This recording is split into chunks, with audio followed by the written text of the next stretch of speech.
Sawah itu, tiap malam panen, tidak pernah benar-benar sepi. Angin semilir mengayun bulir padi seperti tubuh-tubuh kecil yang bergetar ketakutan. Di sudut petakan yang paling ujung, suara lirih itu kadang terdengar, seperti seseorang yang sedang menangis tertahan. Warga menyebutnya tangisan padi. Mereka bilang, itu bukan sekadar angin. Itu adalah suara arwah Pak Naryo, petani tua yang wafat secara misterius sebelum panen pertamanya, tepat di malam hari yang sama, 20 tahun lalu. Jangan ke sawah kalau malam panen, begitu pesan turun-temurun yang disampaikan para orang tua. Tapi anak-anak muda sekarang, terlalu penasaran untuk percaya. Dan malam ini, seorang pemuda nekat menantang kutukan itu. Namanya Yayan. Sebelum memulai kisahnya, pasang earphone-mu, biar horornya terasa lebih nyata. Kalau kamu suka cerita kayak gini, jangan lupa like, komen, subscribe, dan share ke teman-temanmu. Lorong Misteri selalu punya kisah yang siap bikin bulu kuduk merinding. Malam itu langit tampak kelabu meski tanpa awan. Bulan menggantung pucat di atas hamparan sawah yang nyaris siap panen. Daun-daun padi bergetar ringan, tertiup angin malam yang membawa aroma basah tanah dan sesuatu yang aneh, bau kemenyan yang samar. Yayan berdiri di tengah petakan sawah paling ujung, sendirian, hanya ditemani lampu senter yang redup dan suara jangkrik yang tiba-tiba terhenti. Kok, sunyi banget ya, gumamnya pelan, menelan ludah. Kakinya meresap di antara lumpur yang masih lembek, tapi bukan itu yang membuatnya tak bisa bergerak. Ada suara tangisan pelan, seperti anak kecil menangis sambil menahan napas. Yayan menoleh ke kanan. Tak ada apa-apa. Ke kiri. Hanya bayangan batang padi bergoyang. Tapi suara itu makin jelas. Hahaha. Hahaha Hicks. Siapa? Tanya Yayan ragu. Tak ada jawaban. Hanya padi-padi yang seakan menunduk lebih dalam. Dan untuk pertama kalinya, Yayan melihat sesuatu yang tak pernah dia lihat sebelumnya. Bulir padi basah oleh air seperti air mata. Ia tak tahu, malam itu adalah malam yang seharusnya tidak dijamah siapapun. Malam panen. Malam di mana arwah Pak Naryo kembali meraba tanah yang dulu menguburkannya. Yayan mundur setapak, napasnya memburu. Sorot senternya mulai bergetar, seiring tangannya yang dingin oleh udara malam dan rasa takut yang tiba-tiba mengeras di dada. Di ujung pematang, di antara kabut tipis dan gulungan padi yang membungkuk, berdiri seorang lelaki mengenakan caping. Diam. Tegak. Membelakangi Yayan. Lelaki itu tampak mengenakan baju petani lusuh. Tubuhnya sedikit bungkuk. Tak bergerak sama sekali, seolah menyatu dengan gelap. Pak! Pak siapa? Suara Yayan lirih, hampir seperti bisikan. Tak ada jawaban. Tapi padi-padi di sekeliling lelaki itu seperti ikut menangis, mengeluarkan suara gesekan yang seragam, lirih, merintih. Lelaki itu perlahan mengangkat tangan kanannya, menunjuk ke arah tengah sawah. Tapi tetap membelakangi Yayan. Tak menoleh sedikit pun. Pulanglah, sebelum kamu seperti aku, bisik suara yang entah dari mana datangnya. Yayan melangkah mundur, namun kakinya terjerat batang padi yang basah, membuatnya jatuh terduduk. Saat ia menengadah, lelaki itu telah hilang. Hanya jejak lumpur di pematang, mengarah ke tempat di mana dulu Pak Naryo dikubur tanpa kafan. Ada satu bagian sawah yang tak pernah ditanami warga. Bukan karena tak subur, tapi karena tanahnya selalu basah, bahkan saat kemarau panjang. Mereka menyebutnya kuburan tak bernama. Disitulah, 20 tahun lalu, jenazah Pak Naryo dikubur tanpa upacara, tanpa doa, tanpa kain kafan. Ia dituduh mencuri hasil panen, padahal tanah dan benih itu miliknya sendiri. Malam itu, Yayan, dengan tubuh menggigil dan kaki basah oleh lumpur, berjalan mendekati tanah keramat itu. Lampu senternya berpendar redup, menyoroti batu nisan kayu yang hampir lapuk.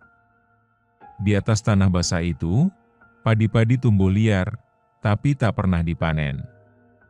"Ini tempatnya," bisik Yayan. Tiba-tiba, dari bawah tanah, terdengar bunyi gemeretak pelan. Seperti akar tumbuh, atau seperti kuku menggaruk dari dalam. Suara itu semakin dekat. Dan di antara lumpur, Yayan melihatnya, sebatang jari tua menjulur dari tanah, menggenggam setangkai padi. Padi yang sama seperti yang dia pegang siang tadi. Tangisan itu kembali terdengar. Tapi kini, disertai erangan tertahan. Yayan berdiri terpaku. Matanya tak berkedip menatap tanah berlumpur yang kini seperti hidup. Jari tua yang muncul dari dalam tanah itu perlahan tenggelam kembali, menyisakan setangkai padi yang berwarna kemerahan, seperti disiram darah segar. Bulirnya berat, tak normal. Bahkan terasa hangat saat disentuh.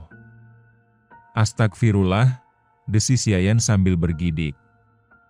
Tapi kakinya justru melangkah lebih dekat, seperti ada sesuatu yang menuntunnya. Dulu, kata warga tua, Pak Naryo pernah menanam padi dengan air mata dan darahnya sendiri. Dikhianati adik kandungnya, dikeroyok warga, dituduh mencuri gabah, hanya karena hasil panennya lebih subur dari ladang manapun. "Kalau aku mati, aku bakal tumbuh jadi padi yang tak bisa kalian panen," begitu katanya sebelum menghilang di malam panen. Kini, sumpah itu kembali. Dan Yayan baru sadar, padi-padi di sekelilingnya bukan sekadar tanaman. Ada sesuatu yang tertanam bersamanya, dendam. Dari kejauhan, terdengar lagi suara caping tertiup angin. Dan di balik bayangan batang padi, sepasang mata mengintip, bercahaya merah redup. Di tengah sunyi yang menyesakan, Yayan mendengar desir akar merambat di bawah tanah. Seperti sesuatu yang menyusup perlahan dari balik lumpur, mencari daging, mencari nyawa. Ia menoleh. Dan sekejap, ia melihat sebatang padi menggeliat. Bukan tertiup angin, tapi meliuk seperti punya nyawa. "Apa ini?" bisik Yayan, tubuhnya mulai lemas.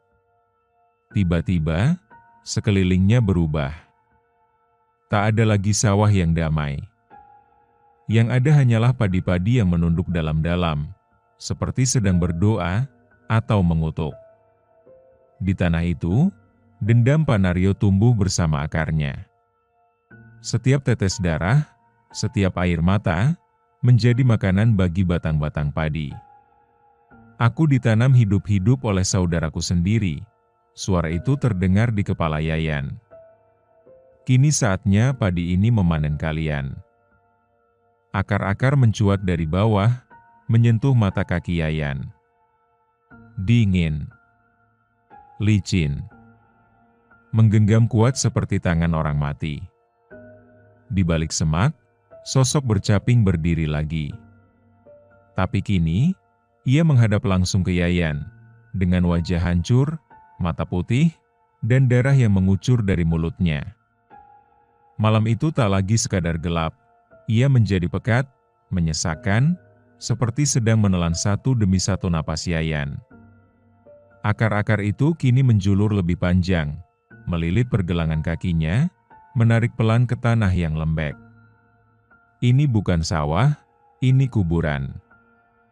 Bisikan itu tak terdengar dari mulut siapapun, tapi jelas terdengar di kepala. Pak Naryo berdiri tak jauh, mata putihnya menatap kosong, tapi mulutnya terus berucap. "Panen tahun ini bukan padi, tapi manusia." Yayan berteriak. Tapi tak ada yang mendengar. Desa itu tidur nyenyak, terlalu jauh dari petakan sawah paling ujung.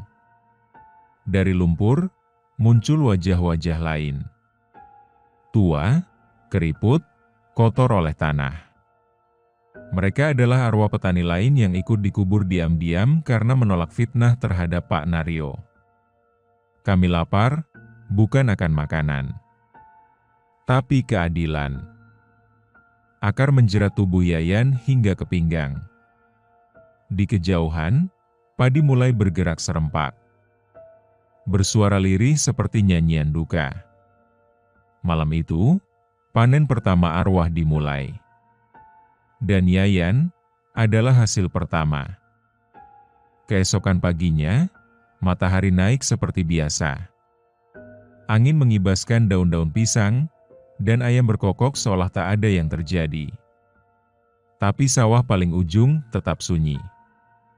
Yayan tak kembali, ibunya menangis, mengetuk pintu rumah kepala dusun, memohon bantuan. Tapi semua hanya saling pandang, saling diam. Mereka tahu kemana Yayan pergi semalam. Tapi tak ada yang mau bicara. Anak itu kurang ajar, udah dibilang jangan ke sawah malam panen, bisik seorang lelaki tua, sambil menunduk dalam ketakutan. Di warung kopi, orang-orang desa mulai ramai berbisik. Tapi tak satu pun berani menyebut nama Pak Naryo. Nama itu tabu. Karena mereka tahu, merekalah yang dulu menguburnya hidup-hidup. Dengan kebohongan. Dengan fitnah. Kini mereka hidup damai, punya rumah, sawah luas, anak cucu. Tapi harga dari semua itu adalah satu jiwa suci yang dikorbankan malam panen 20 tahun lalu. Dan sekarang, arwahnya mulai menagih. Satu persatu. 2 hari setelah hilangnya Yayan, warga mulai panen. Traktor kecil berderu, sabit-sabit bersinar di bawah mentari. Karung-karung gabah disusun rapi di tepi jalan. Tapi satu karung, yang paling besar dan paling berat, bergerak sendiri di bawah terpal. Pak Dullah, salah satu warga yang ikut mengusir Pak Naryo dulu, mendekat sambil bersiul. Ini pasti karung panenan Pak Udin, katanya. Tapi saat disentuh, karung itu mengeluarkan suara lirih. Tolong, Pak Dullah tersentak. Ia menyingkap terpal perlahan. Matanya membelalak, karung itu bukan berisi padi, tapi berisi tubuh manusia, menggigil, dengan mata terbuka lebar, Yayan. Tubuhnya kaku. Mulutnya menganga, dan dari sela bibirnya keluar bulir padi basah. Astagfirullah. Warga berdatangan. Tapi saat karung itu dibuka penuh, tubuh Yayan sudah tak ada. Yang tersisa hanya segenggam tanah basah dan setangkai padi berdarah. Dan di balik karung, caping tua tergantung di paku bambu, basah oleh keringat dan darah. Malam kedua setelah panen datang dengan hawa ganjil. Angin yang biasanya sejuk ini terasa seperti bisikan orang menahan tangis. Dan di tepi sawah yang dulu jadi tempat lenyapnya Yayan, tangisan itu terdengar lagi. Bukan dari manusia. Bukan pula dari hewan. Tapi dari antara batang padi, suara isakan yang seragam, lirih, merintih seolah satu ladang ikut bersedih. Hiks, hiks, pulangkan aku, Ibu Yayan yang tak bisa tidur, berjalan menuju pematang sambil membawa senter. Air matanya belum kering. Tapi langkahnya terhenti saat melihat bayangan seseorang berdiri membelakanginya, di tengah sawah. Yayan, panggilnya, nyaris tak terdengar. Tapi saat sosok itu menoleh, bukan wajah anaknya yang terlihat. Melainkan wajah tua rusak, kulit mengelupas, dan mata putih tanpa bola mata. Bukan cuma anakmu yang akan kupanggil, suara itu berat, dalam, dan menyayat. Ibu Yayan berteriak, tapi sawah menelannya. Suaranya menghilang, hanya digantikan suara isap padi-padi yang kembali menangis dalam irama yang mengerikan. Malam kedua. Jiwa kedua. Subuh datang tanpa ayam berkokok. Langit kelabu. Kabut pekat menyelimuti petakan sawah paling ujung, tempat di mana dua nyawa telah lenyap. Di pematang, caping Panario tergantung sendiri di atas sebatang bambu. Di bawahnya, tumbuh sebatang padi berwarna kehitaman, menjulang sendiri, dan mengeluarkan bau anyir. Warga mulai takut. Tapi tetap tak ada yang mau bicara. Mereka panen seperti biasa, sampai seorang bocah kecil bertanya polos, "Bu, kenapa padi ini nangis terus, ya?" Suara itu menyentak. Semua terdiam. Dan saat mereka memperhatikan lebih saksama, bulir-bulir padi di sekitar mereka benar-benar mengeluarkan air.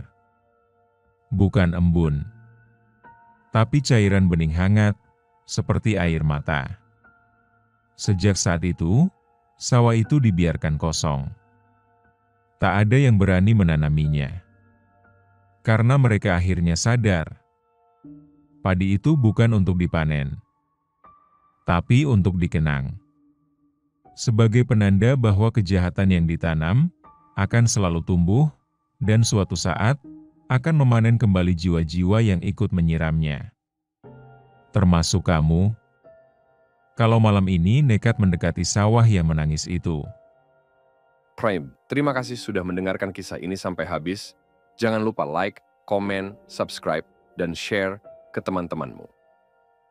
Lorong Misteri akan selalu punya kisah yang siap bikin bulu kuduk merinding, dan jika mau request judul cerita, silahkan komen di kolom komentar di bawah. Kami akan buatkan untuk kalian.